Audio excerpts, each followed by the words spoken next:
es un enfant, mais c'est toi mon ami.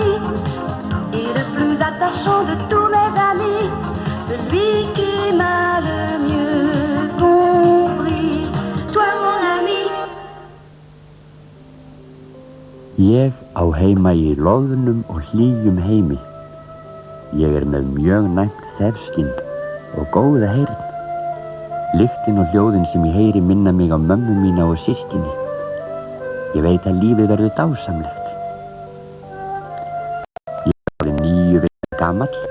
Ég engin smáhvolpur lengur. Hér kem ég, hundurinn. Ég með sterkar oddhvassar tennur. Ég að springa af lífskrafti. Allt frá röku nefinu að kafloðnu skottinu. Besti vinur hundsins maðurinn og besti vinur minn, það þú.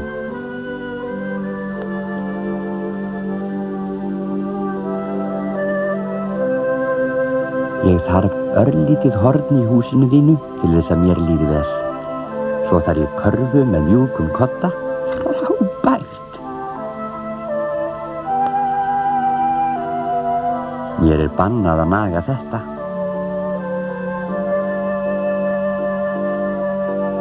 En þetta leyfilegt að naga. Gjörðu svo vel að hækka hitann.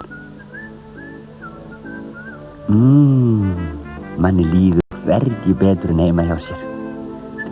Hver hundategund hefur sínar sérþarfir. Pekinghundar eru fínir með sig og líta ekki við öðru en silkibúðum.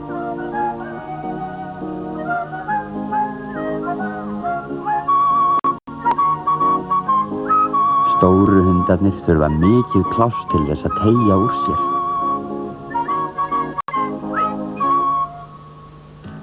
Smala hundum finnst ekkert skemmtilegra en að hlaupa á eftir kindunum. Blindra hundar hjálpa blindu fólki að komast leiðar sinnar. Sumir hundar vilja hlaupa hratt, aðrir eru rólegri í tíðinni. En allir eru við miklir mathákar. Ég fæ kjöt og kex að borða á hverjum degi. Og vænan vatnsópa á eftir. Kannski hef ég drukkið full mikið.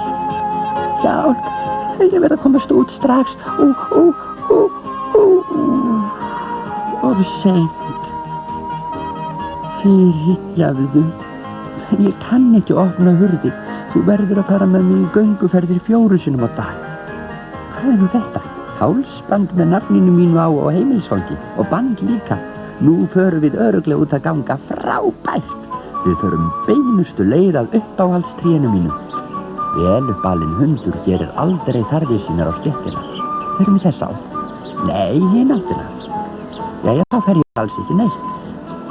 Ef þú biður mig fallega og ert fastur fyrir, mun ég kannski læra að fylgja skipinu þínu.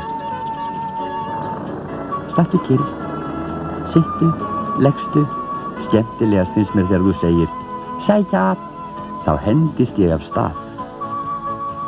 Ég lítið gefinn fyrir að baða mig. Nema við förum öll saman í bað, en mér finnst unaðslegt að láta bursta mig. Svo það svo gott fyrir feldið. Það skylda hundsins að verja húsbónda sinn og heimili fyrir óbáðum gestum. Ég geri þá lafhrædda með því að gelta af öllum lífs- og sálarkröftum. En þarna eru vinir að koma í heimsókn. Þá tek ég vel á móti þeim og dilla róinni. Ég tryggasti vinur þinn. Við getum leikið okkur saman á daginn og sofið saman á nóttunni. Sjáumst á morgun. Bless!